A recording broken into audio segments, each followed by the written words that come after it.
Good morning बच्चों। आपका एक बार फिर से TSN ऑनलाइन प्लेटफॉर्म पर स्वागत है और मैं आशा करती हूँ कि आप सभी बच्चे घर पर स्वस्थ और सुरक्षित होंगे।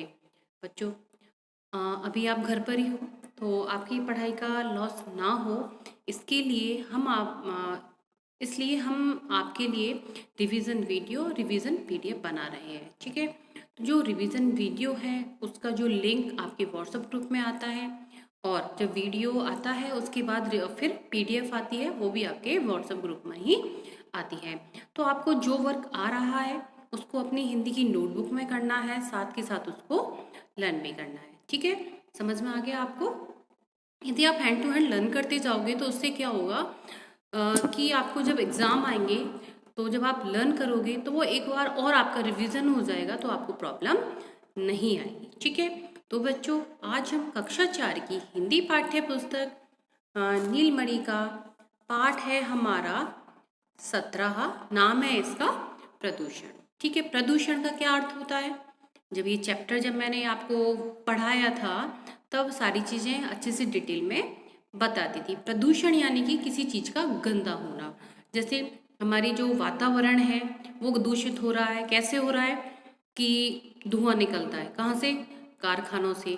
जो व्हीकल्स हैं वो बहुत अधिक मात्रा में हो गए, तो उनसे जो धुआं निकलता है उससे हमारा वातावरण दूषित हो रहा है, तो ये प्रदूषण हो गया।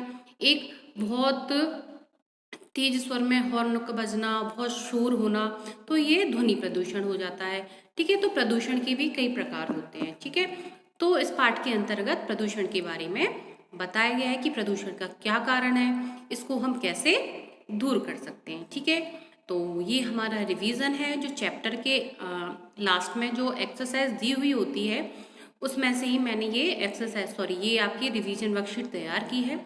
इसको मैं आपको डिटेल में समझाती हूँ। ठीक है, तो हमारा पहला प्रश्न है, निम्न शब्दों के अर्थ लिखिए। तो पहला शब्द है दूषित। दूषित का अर्थ होता है गंदा। ठीक है, सेकंड वर्ड है हमारा निर्मल।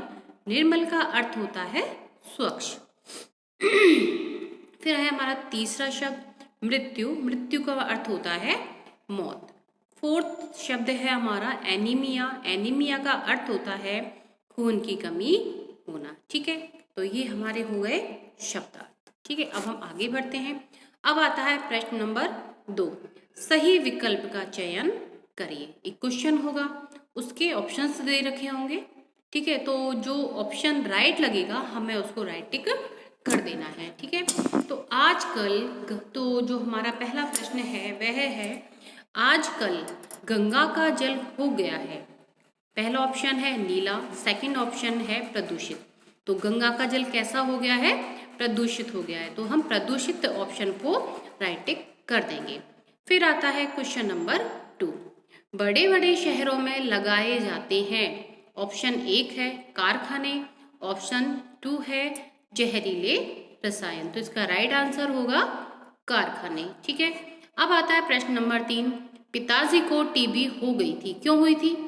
पहला ऑप्शन है लावण्या के। किसके पिताजी को टीबी हुई थी? तो लावण्या के पिताजी को या फिर सुमित के पिताजी को।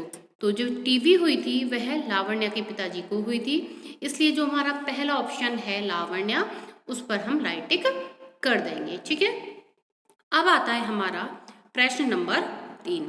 सत्य तथा असत्य लिखिए। ठीक है, वाक्य दे रखे हैं, उनको हमें पढ़ना है, समझना है। यदि आपने चैप्टर को अच्छे से पढ़ा होगा और उसको समझा होगा तो आपके ये वाले क्वेश्चंस कभी भी रॉन्ग नहीं जा सकते। ठीक है, तो हमारा पहला वाक्य है, गंगा का जल निर्मल व स्वच्छ है। यह वाक्य सत्य है या असत्य है? तो जो गंगा का जल है वह अभी निर्मल नहीं है, ना ही वह स्वच्छ है, क्योंकि लोग उसमें कचरा डालते रहते हैं। ठीक है, थैलियाँ डाल देते हैं, तो इससे क्या हमारी जो गंगा है वह अशुद्ध हो गई है, इसलिए यह वाक्य कैसा होगा? असत्य हो जाएगा। अब आता है हमारा दूसरा नंबर पर जो पॉइंट है, सोनू को एनीमिया था। तो यह बात असत्य है, सोनू को एनीमिया नहीं था। अब आता है हमारा पॉइंट नंबर 3। शोर से ध्वनि प्रदूषण होता है। बिल्कुल सही बात है, जो शोर से जो प्रदूषण होता है उसे हम ध्वनि प्रदूषण कहते हैं। ठीक है, ये हमारे सत्य तथा असत्य हो गए। अब आते हैं हम प्रश्न नंबर 4 पर। निम्नलिखित प्रश्नों के उत्तर दीजिए। प्रश्न दे रखे हैं, साथ के साथ उनके उत्तर भी दे रखे हैं। पहले मैं आपको प्रश्न पढ़ूंगी, उसके बाद फिर उत्तर को पढ़ूंगी और आपको समझाऊंगी। ठीक है, तो हमारा पहला प्रश्न है, भूमि की उर्वरा शक्ति नष्ट होने के क्या कारण है? तो इसका उत्तर क्या होगा कि भूमि की जो उर्वरा शक्ति है वह नष्ट क्यों हो रही है, इसके क्या कारण है? तो इसके जो भी कारण है वो उसके उत्तर में दिए गए हैं। तो इसका उत्तर है, कूड़ा करकट फेंकना, पॉलीथीन तथा कारखाने से निकलने वाले तरल रसायन भूमि की उर्वरा शक्ति को नष्ट कर रहे हैं। ठीक है, तो इनसे क्या हो रहा है, जो हमारी भूमि की जो उर्वरा शक्ति, उर्वरा का मतलब होता है जब हम खेतों में फसल उगाते हैं तो जो हमारी फसल का अच्छी तरह से उगना, क्योंकि उसको खाद वाद सारी चीजें मिलती हैं।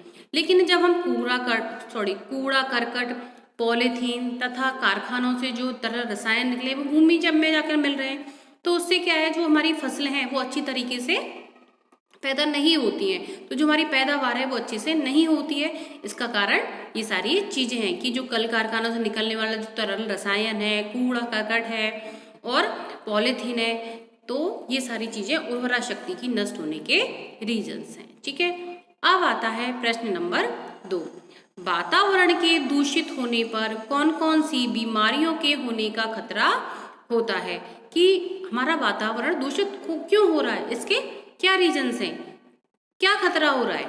ठीक है, कि खतरे कौन कौन से, क्या क्या प्रॉब्लम्स होती हैं यदि हमारा वातावरण पूरी तरह से दूषित हो जाता है? तो इसका उत्तर होगा, वातावरण के दूषित होने पर दमा, खांसी, निमोनिया, सिर दर्द, टीबी जैसी बीमारियों के होने का खतरा होता है। ठीक है, तो कौन कौन से हैं? वातावरण के दूषित होने पर दमा जैसी बीमारी, दमा होता है जिसको हम बोलते हैं अस्थमा, खांसी की समस्या होना, सांस लेने में दिक्कत आना, खांसी, निमोनिया, सिर दर्द, टीबी जैसी बीमारियों का होने का खतरा होता है।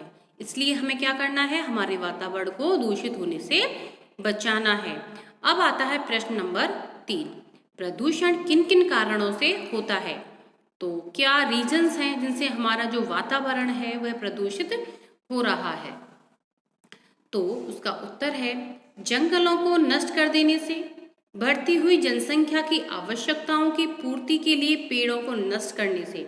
अब जनसंख्या बढ़ रही है, तो जनसंख्या बढ़ेगी तो उसकी आवश्यकताएं भी बढ़ेंगी, तो उसके लिए क्या कर रहे हैं लोग, पेड़ों को नष्ट कर रहे हैं। फिर है कारखाने लगाने से, कारखानों से निकलने वाले गंदे पानी से।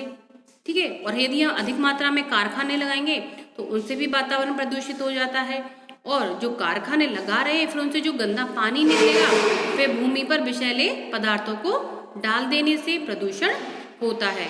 ठीक है, तो गंदा जो पानी है वो भूमि में जाएगा, भूमि में विषैले पदार्थ जाएंगे, तो इनसे क्या होगा, प्रदूषण ही प्रदूषण होगा। तो बच्चों, आपका ये पाठ ही समाप्त हो जाता है। आपको वर्क करना है, क्योंकि जब स्कूल रीओपन होगा तो आपका वर्क चेक किया जाएगा, साथ ही साथ ये वर्क आपको याद भी करना है। धन्यवाद।